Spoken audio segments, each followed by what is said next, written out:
Hi, welcome to Pennsylvania Newsmakers, and as always, thanks for watching. Well, in this show, we're going to have our business roundtable. We're going to take a look at a couple of the big issues confronting the business community, or maybe better put, one of the big issues that the business community is pushing, and pushing very hard, plus our popular healthcare update. All of that follows these words. This is Pennsylvania Newsmakers, a fast-paced, unrehearsed weekly discussion with and about the leaders who shape your world. And now, here's your host, Terry Madonna.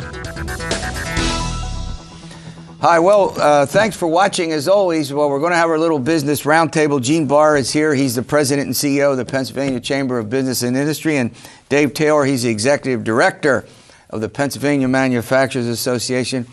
Fred Anton is normally here. He's can't be with us today, but we wish him well, right? Absolutely, yes. We wish Fred well. Absolutely. All right, Gene Barr, let's start with you.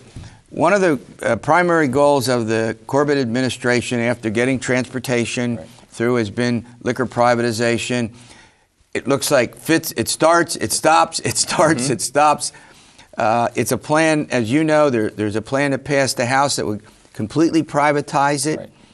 Wholesale and retail, right? Correct. Now we've got possibly some movement occurring in the legislature. Explain that. Well, it's that time of year. We're headed into budget, of course. The governor's given his budget address. It's a gubernatorial year. So many issues in play. And as you point out, one of them is, can we go back in and bring Pennsylvania into we'll call it at least the 20th century for alcohol, and for bringing greater customer choice and convenience. And as you point out, there's been ebbs and flows, and I think there's a real effort out there now and more discussion about how we bring greater consumer choice and convenience, allow people to buy beer, wine, maybe spirits, grocery stores, convenience stores. We don't call it hard liquor. We don't call it hard liquor. We call it spirits. Maybe hopefully have beer distributors. Your local beer distributor can sell wine, hard alcohol, hard liquor, spirits, whatever you choose to call it. So all those things are in play, and there's a lot of interesting discussions going on right now. Dave, one of the problems is I've followed this in the legislature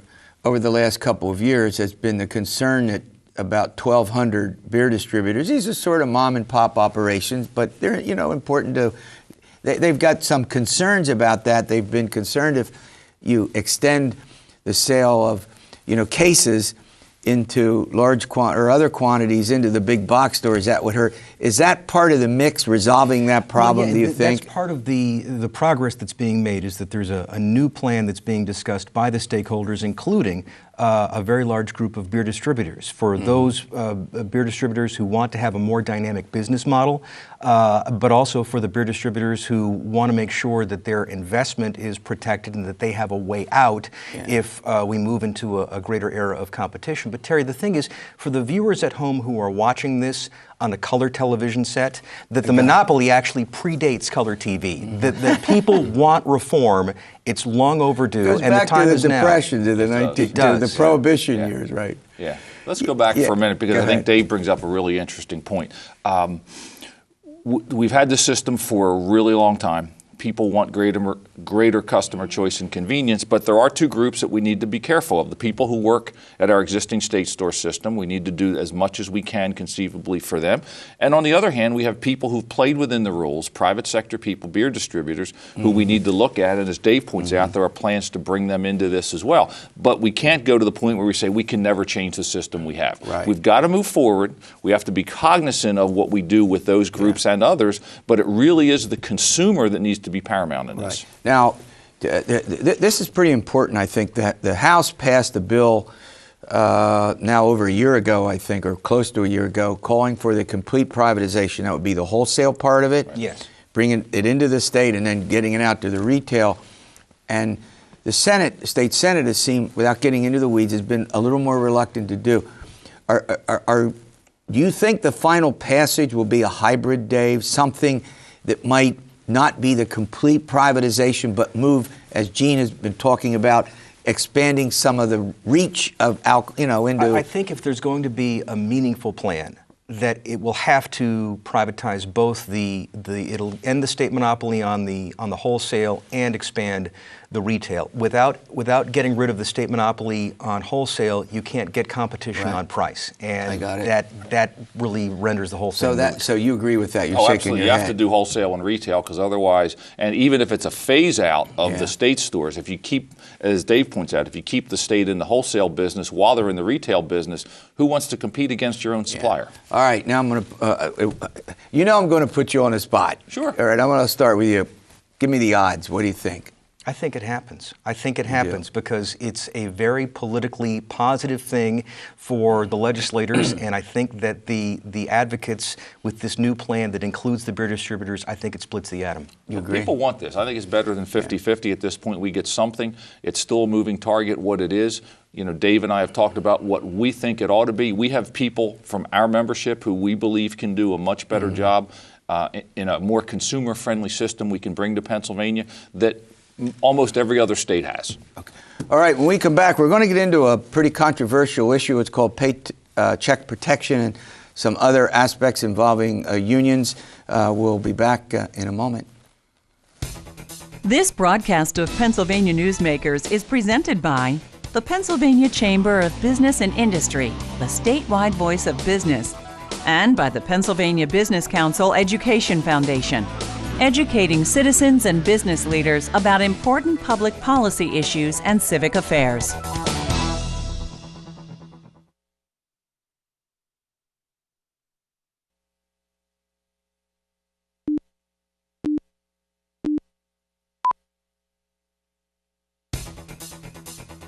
This broadcast of Pennsylvania Newsmakers is brought to you by BetterSaferRoads.com.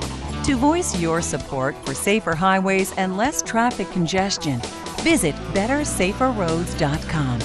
And by the Pennsylvania Manufacturers Association. Business in Pennsylvania is our business. Hi, well, look, we're going to talk about a pretty controversial subject that's called paycheck protection and get into a couple of other areas. Now, I'm going to invite folks from the AFL-CIO to come on in a subsequent show to get their point of view. We want to air both sides. We have rational discussions on this show. Dave, let's talk about paycheck protection. First of all, explain what it is. Well, first of all, I saw the news that that former Speaker Purcell and former Speaker DeWeese are about to be paroled. And that both of them were convicted. Both of them went and spent time behind bars for using taxpayers' resources for partisan political purposes. Now, as it stands today, that the taxpayers are basically acting as the payroll office for public sector unions, collecting dues money that's used for politics and political action committee contributions. And we believe that this is a corrupt practice, that this is unethical, and that those private organizations should collect their own money. Now, you want to change the law, but it's legal now. You just want to get the law changed, right? Correct. I just want to make sure This corrupt practice is currently legal. Okay. Right. Go ahead. Yeah, I mean, we feel the same. And in fact, Pennsylvania not being a right-to-work state, that is, people here in Pennsylvania are compelled to pay at least a fair share. The union determines what a fair share payment is for those people who choose not to join the union. You've got to pay that as a condition of employment. This unfortunately would not change that legal obligation. But as Dave points out, particularly on the collection of campaign contributions within the state system using taxpayer resources to be sent to political candidates is at the very least problematic. And as Dave points out, and from our perspective, I'd argue it isn't a heck of a lot different from what got a lot of people sent to jail. Now, basically so your objective then is to pass a state law that would end. I just want to make sure that our viewers understand. It would eliminate that issue, that it would no longer be negotiable for either for the school district, for the public school unions, or for the state employee, any of the bureaucrat unions, to have the taxpayers act as their payroll service, that those private political organizations would be responsible for collecting their own money. And where does that stand now in the legislature? Well, it's been introduced. We've not gotten a whole lot of movement on that. But as Dave points out, the legal obligation for individuals to do that unfortunately stays, but unions would be in a position a little stronger position of doing what Dave and I have to do, which is convince people they need to join our organizations. Yeah. Is this an election year problem? I mean, in the legislature, everything's an election year. Great point. Dumb question. Dumb question from the host. But it's also a question of public integrity. Regardless of the political posturing about it, I think that we should all be able to agree that taxpayer resources should not be used for partisan political purposes. All right. In a minute or two, there's another issue that I know you all wanted to bring up. What's that? Let me talk about this, because it's sort of shocking when people learn about this. With the federal indictment of the Iron Workers Local 401 in Philadelphia, there was a raid on HQ. 10 union leaders were arrested for racketeering, violence, arson. But actually, you read through that federal indictment, and half of the stuff that they're accused of is actually legal under state law.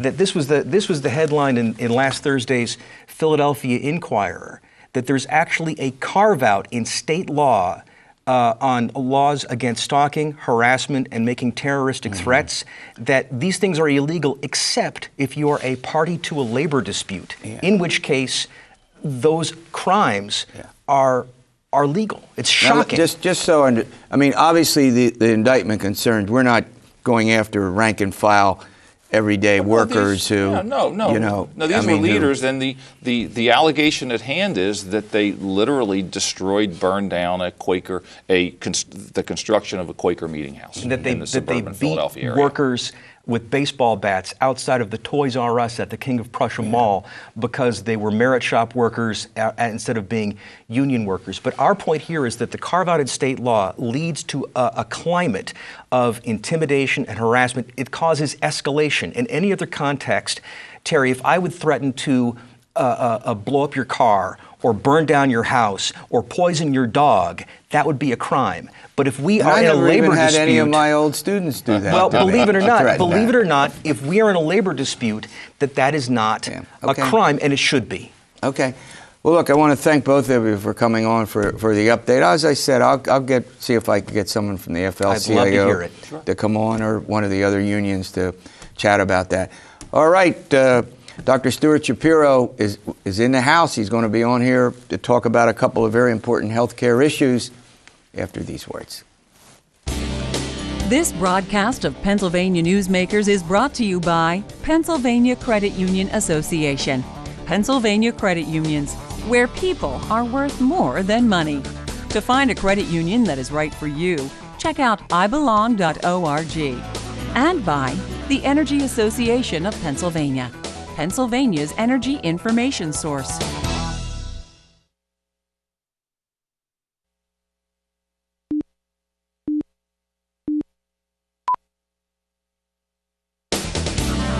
This broadcast of Pennsylvania Newsmakers is presented by the Hospital and Health System Association of Pennsylvania, working towards a healthy Pennsylvania. Hi, welcome back to the program. Well, joining me as often is the case is one of the healthcare experts we call in from time to time, Dr. Stuart Shapiro. He's president and CEO of the Pennsylvania Healthcare Association. And one of the things, Doctor, that I want to get into this morning, it's pretty important. Pennsylvania has a lot of skilled nursing homes. It's hard to find somebody in some family who's not been in one, at some point. They're very important for a whole variety of reasons, not the least of which is the care that they provide. How healthy are they? Well, Terry, thanks very much for having me as usual. And as usual, I'm going to be the umpire who calls the balls and the strikes and talks facts only. Skilled nursing facilities in Pennsylvania, there's about 700 of them. Wow. They care for primarily the elderly, except also a large number of disabled individuals. And they provide primarily two kinds of care. The first is care for people who need rehabilitation after leaving the hospital or after a fall, where they can get their strength back, learn how to speak better, learn how to walk better, learn how to just deal with the daily life. And they come in for a short period of time, usually paid for by Medicare, and go home. Mm-hmm. Then there's another group who spend a fairly lengthy time long period there. Of time in It's really been a shift, because 20 years ago it was all the people for very long periods of time. Now they're becoming rehabilitation centers as well as long-term care centers. Right.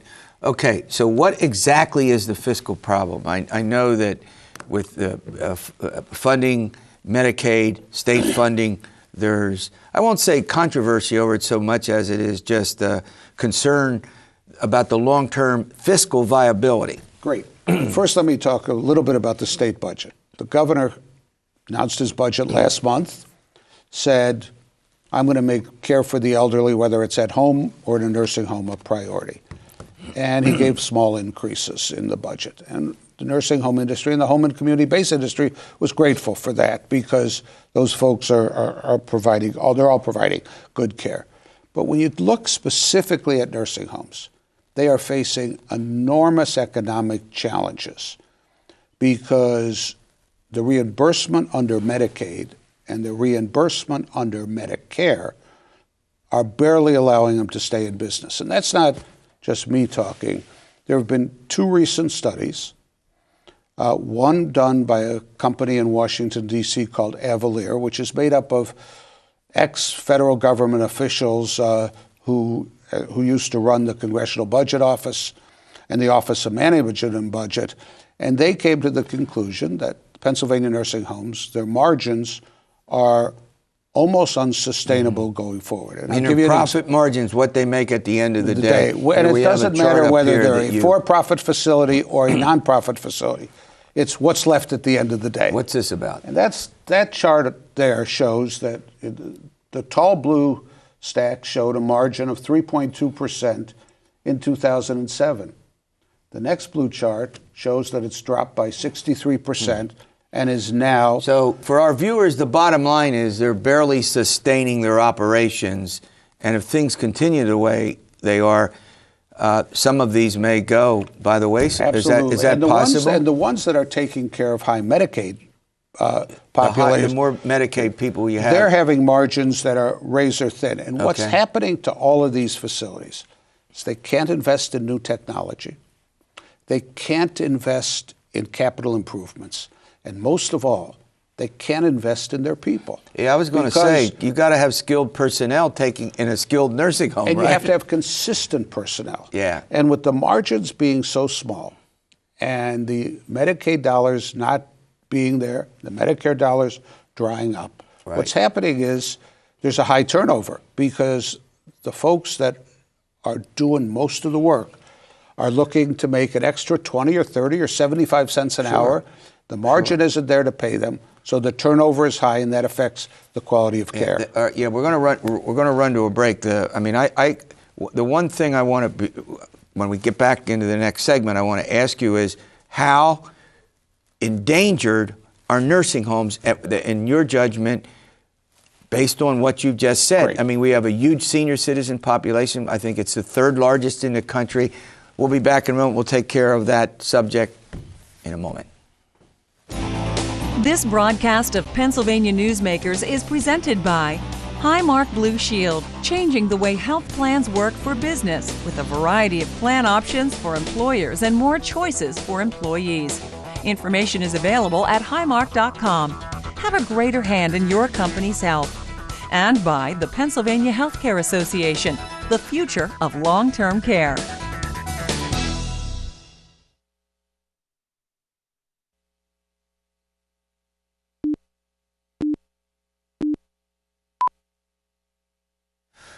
Welcome back with Dr. Stuart Shapiro. We're talking about some very significant and serious problems that the skilled nursing homes currently have going on. And Doctor, I asked you before the break about, I mean, if staying as it is, I mean, could we lose 10 or 15% of the nursing homes? Is that conceivable? We conceivably could lose some nursing homes. The issue is that there's a big gap between what care costs and what the state pays for that care.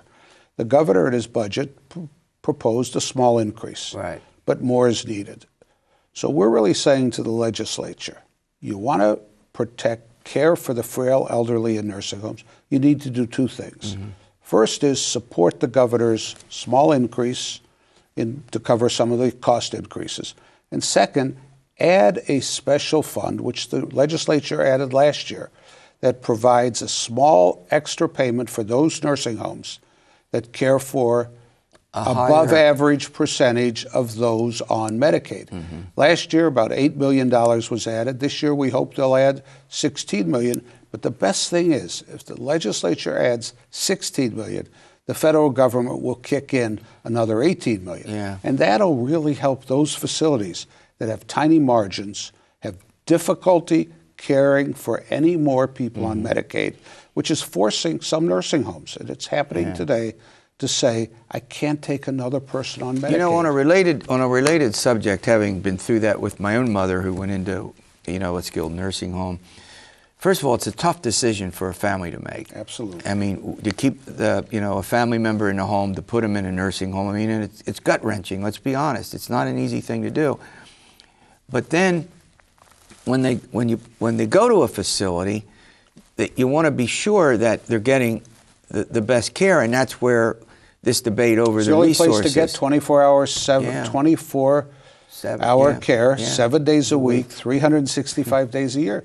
When you need to be in a nursing home, you need to be in a nursing home. Are the technological changes also that are going on in medicine also part of the cost? I mean, more tests, they're more expensive. I'm not suggesting that they're not needed. I'm merely pointing out that the technology and all that helps drive up your cost as well. It does, but also what's happening is the people are leaving hospitals much, much sooner, and they're going into nursing homes for rehabilitation. And if the nursing homes aren't there, they're going to back up in hospitals more than they are today, and they are backing up. Yeah. And it's going to cost the healthcare system more dollars because care in the hospital is 10 times as expensive as what it is in a nursing home. What about no assistance from the federal government here? I mean, you and I have talked about the traditional Medicaid expansion versus the governor's proposal. Both are popular, by the way, with the voters. Would either of those provide some help that you're talking about? Actually, the governor's proposal, Healthy PA, will help long-term care. Right. Because it's not going to rob Peter to pay Paul. The Obamacare in its classic form, that form which enacted, which the governor says is not sustainable in Pennsylvania, and he's right, what that does is it takes dollars away from the elderly to provide dollars to the poor.